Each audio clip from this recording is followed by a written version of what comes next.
Halo guys, balik lagi di channel Febri Vlogger. Di video kali ini saya akan bahas lagi smartwatch dari brand OLED, yaitu Meta S1 Lite ya.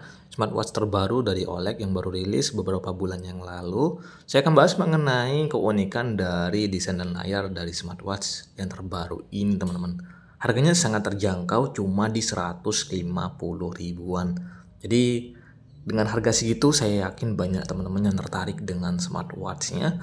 Kalau ditanya untuk plus minusnya tentunya ada, karena ingat lagi dengan harganya teman-teman, kalau mau cari spek yang lebih tinggi lagi ya tentunya kalian harus nambah untuk budgetnya ya.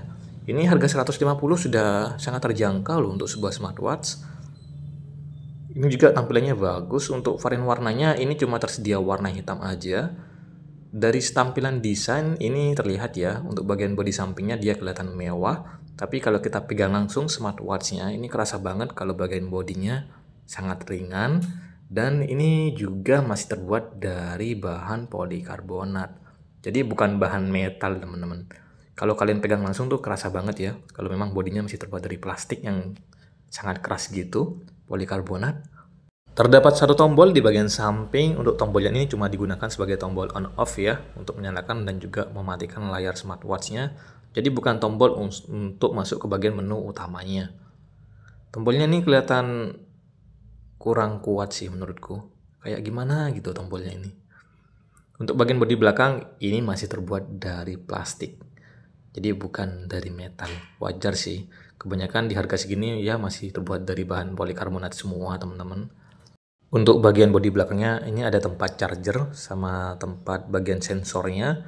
Ada lubang speaker sama lubang mikrofon juga, karena memang untuk smartwatch ini sudah support sama fitur Bluetooth call. Cuma saya pribadi belum pernah cobain untuk menggunakan fitur itu. Jadi kalau mau teleponnya tinggal telepon aja teman-teman. Jadi jarang banget menggunakan fitur Bluetooth call-nya. Untuk bagian layar depan ini dia tampilannya melengkung, cuma memang kelihatan kalau ada bezel frame lebih gitu ya.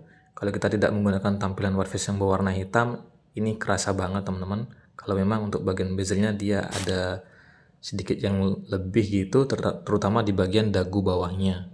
Ini kelihatan banget untuk bagian bezelnya dia agak sedikit tebal. Tapi memang untuk ukuran layarnya ini sudah cukup besar ya, berukuran sekitar 2 inch. Jadi buat teman-teman yang punya pergelangan tangan nggak terlalu besar, terus mau beli smartwatch ini, saya rasa bakal kurang cocok untuk digunakan di pergelangan tangan kalian. Tapi kalau kalian memang suka dengan smartwatchnya, apalagi harganya terjangkau, ya monggo bisa kalian beli, bisa kalian koleksi juga. Karena memang untuk harganya sudah cukup murah. Untuk bezel lebihnya bisa kalian tutupi dengan menggunakan watchface yang berwarna hitam. Karena memang untuk bagian bezelnya ini dia kan berwarna hitam ya. Jadi kalau kalian gunakan watchface berwarna hitam juga tentunya akan dominan untuk menutupi bagian bezel lebihnya. Kelihatan lebih menyatu juga dengan menggunakan watchface yang berwarna hitam. Untuk bagian strapnya ini sudah quick release, sudah bisa dilepas pasang, jadi bukan permanen. Kalau mau diganti ya monggo. Kalau sekiranya strapnya itu rusak atau mungkin kalian bosan dengan strap orinya, bisa kalian belikan strap model lain. Cuma untuk strap orinya ini beneran bagus ya. Di harga 150 ribuan sudah memiliki ukiran strap tersendiri. Ini bagus banget untuk strapnya. Dia lentur dan juga nggak kelihatan kaku. Saat digunakan di pergelangan tangan saya ini nggak terasa gatal. Ini untuk bagian tombol sampingnya saya coba untuk tekan-tekan. Ini masuk ke bagian menu shortcutnya ya. Sama sebagai tombol untuk menyalakan layar smartwatchnya. Jadi ini bukan tombol crown ya, nggak bisa kita putar-putar untuk ganti tampilan watchface-nya atau masuk ke bagian menu-menunya. Cuma tombol samping biasa teman-teman. Untuk layarnya ini menggunakan layar TFT dengan resolusi 240 x 296 pixel. Untuk layarnya sih ini tampilannya bagus, dia kelihatan cukup jelas, cukup tajam. Tapi kalau dibilang gonjreng-gonjreng gitu, ya enggak juga sih.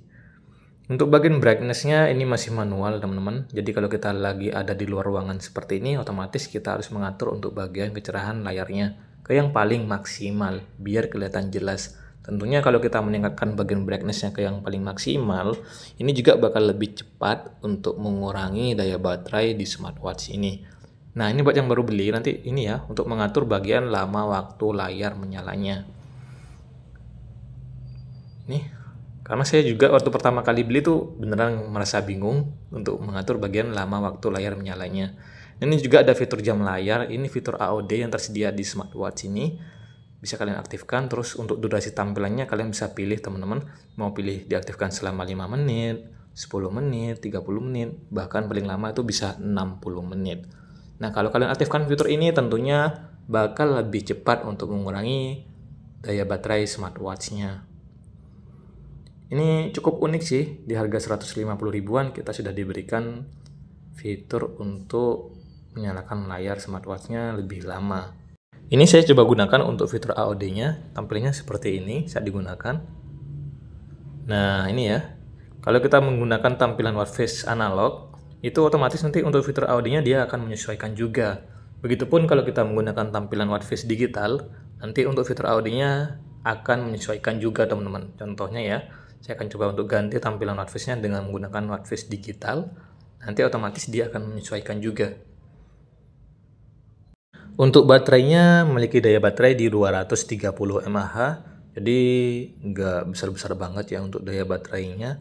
Itulah kenapa aku bilang saat kalian menggunakan fitur AOD-nya ataupun menyalakan fitur kecerahan layarnya ke yang maksimal, itu akan lebih cepat untuk mengurangi daya baterai di smartwatch ini.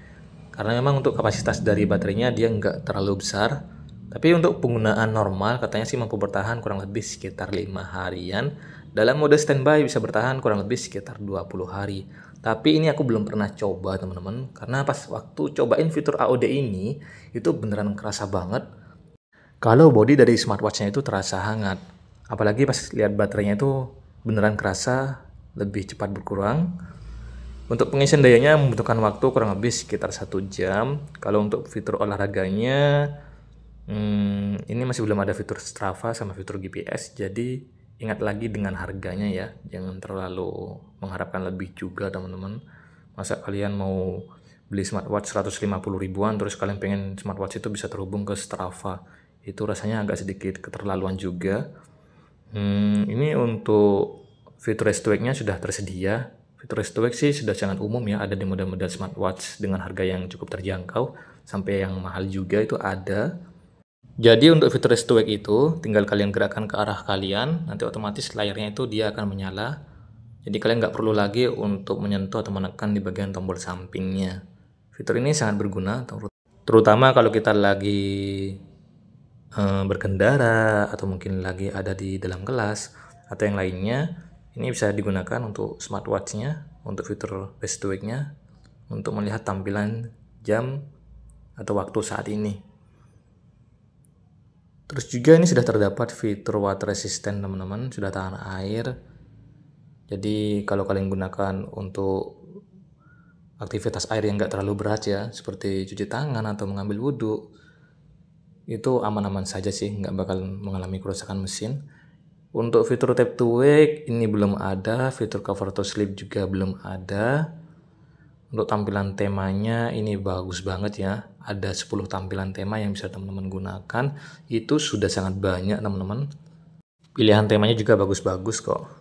Tampilan UI-nya ini cakep juga. Jadi selama saya menggunakan smartwatch ini mau geser-geser ke bagian fitur-fitur lainnya, ke fitur-fitur utamanya, ke bagian menu lainnya tuh lancar-lancar aja ya, nggak ada yang namanya nge-lag ataupun ngebug. Ini bagus sih ya. Mungkin sekian dulu untuk pembahasan mengenai keunikan dari desain dan layar di smartwatch OLED Meta S1 Lite. Buat teman-teman semua minta tolong ya bantu subscribe channel ini, bantu like juga dan ramaikan di kolom komentar, bantu share juga video ini ke sosial media kalian teman-teman, terutama buat teman-teman kalian yang tertarik untuk membeli smartwatch-nya. Sekali lagi terima kasih, sampai ketemu di video yang lain buat semuanya. Thank you dan bye-bye.